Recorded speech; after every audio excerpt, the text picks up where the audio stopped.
Hello, this is me, Mindarenyang Guro, and samahan niyo ako sa isa na namang gala serye.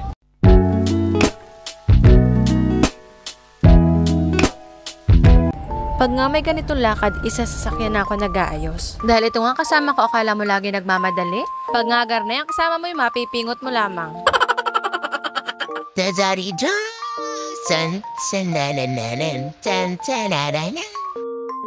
So ngayong araw nga ay pupunta kami sa Semara's Farm. And buti na nga lang maganda ang panahon. And habang nasa biyahe nga kami ay may natanaw nga kaming saging na saba. Mas masustansya kasi yung mga ganitong klase ng pagkain lalo na pag merienda time. Hindi rin naman ganun kalayuan yung pupuntahan namin. Kaya naman heto na, malapit na tayo guys.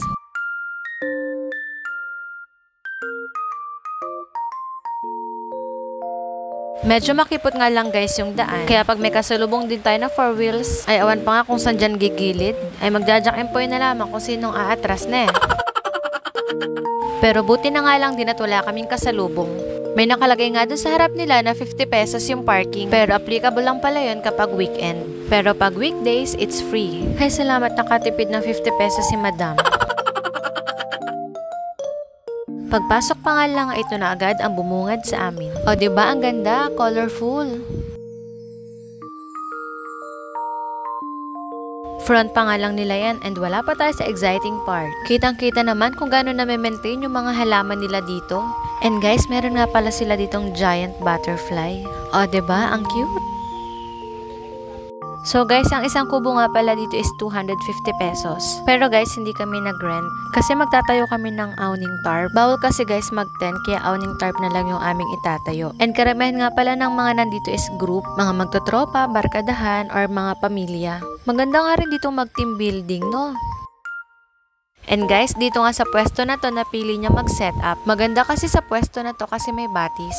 Dinig na dinig mo nga yung agos ng tubig. Talaga namang nakaka-relax kapag ganito ang iyong tanawin. O diba, nakatipid na naman ang ating madam. Aba, 250 pesos din yun So magkano na ang nasa save natin? 50 plus 250 equals? Aba nga at nag-integrate pa ng math si madam. Feeling mo naman nasa class observation ka eh. Ayan na nga at naset up na ni boss ang ating awning tarp and nagsisimula naman siyang ayusin itong aming mga gamit. Aba, mahirap din naman tong ginagawa ko guys, taga video. Buti pa nga si kuya, ang sarap ng higa sa duyan. So guys, flex ko nga pala itong na-order niya sa online. Ito yung tinatawag na foldable bucket. Napakadaming gamit nga nitong foldable bucket na ito. Pwede mo siyang gawing lalagyan, pwede din pansalok ng tubig sa ilog, batis, or whatever. At space saver nga rin siya. Itutupi mo nga lang siya and yun, pwede mo na siyang ilagay sa bag. Hindi mo na nga kailangan magdala ng timba o kung ano pa lalagyan na mahirap bitbitin.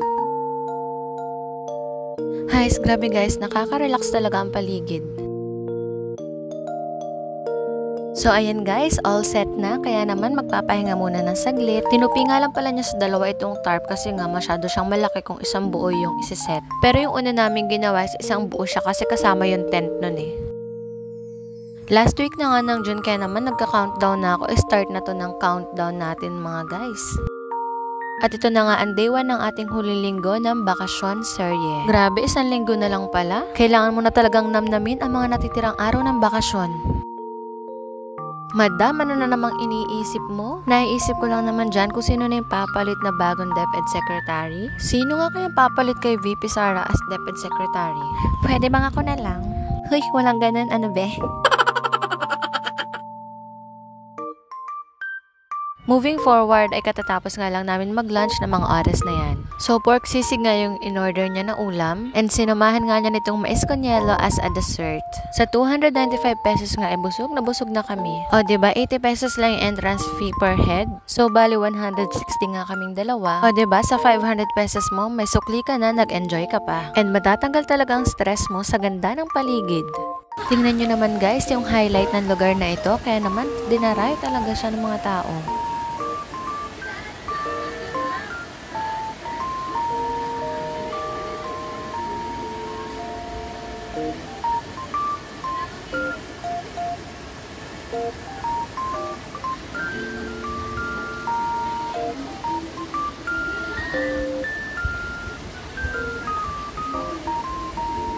O diba ang sarap maligo dyan? Ramdam na ramdam mo yung hampas ng tubig sa iyong katawan. Kaya talaga dito kami nagpwesto para tanaw na tanaw namin yung batis. Hindi nga siya ganun ka sobrang linaw kasi nga maulan. Pero okay lang kasi running water naman siya. Kita mo naman, dyan talaga siya pumwesto para mas tanaw na tanaw niya daw yung batis. Diba? Feel na feel ng person habang nagkakape. So, habang nag-e-emote-emote nga siya doon, ako naman ito nag-i-inarte. Actually, finiflex ko lang to na order ko sa online. Two-way dress daw siya eh. Napakamura nga lang nito, kaya naman ipopost ko yung link sa comment section. So, bago nga kami umuwi, ay nag-picture-picture muna kami sa paligid. Diba, ang ganda ng mga view nila. Instagrammable and perfect mga pang TikTok. Complete in my world, you my love, my life, my beginning. Diba? Nakasingit pa nga ng video. For sure, mag-e-enjoy talaga kayo dito, lalo na yung mga mahilig mag-picture. So, ayan nga guys, pauwi na kami. And naligpit na rin namin yung lahat ng mga gamit. Grabe na itong si Wagi, ang dami nang napupuntahang lugar. So, habang pauwi na nga kami ay medyo na ambon-ambon na nga. And dito nga pala sa Tayabas, Quezon ay ang dami mga historical places. And isa na dito yung nadaanan namin na bridge. At ito nga yung Puente de Isabel. At nakasulat nga dyan na isa ito sa mga sinaunang tulay ng Tayabas. Sinimulan ngang gawin ang tulay na ito noong taong 1852 at natapos noong 1853. Grabe, muntik na magbuhol-bulang dila ako sa pagtatagalog. Why naman at bakit Isabel ang pangalan ng tulay? Yun pala, ipinangalan ito sa nooy reyna ng Espanya na si Reyna Isabel. Shoutout nga pala sa'yo, Ma'am Abel, kaya pala AP major ka. Tamang-tama, ma'am, natuturo ka ng history. Siguro kay Reyna Isabel kinuha yung pangalan mo, ma'am. Hey, joke lang, ma'am.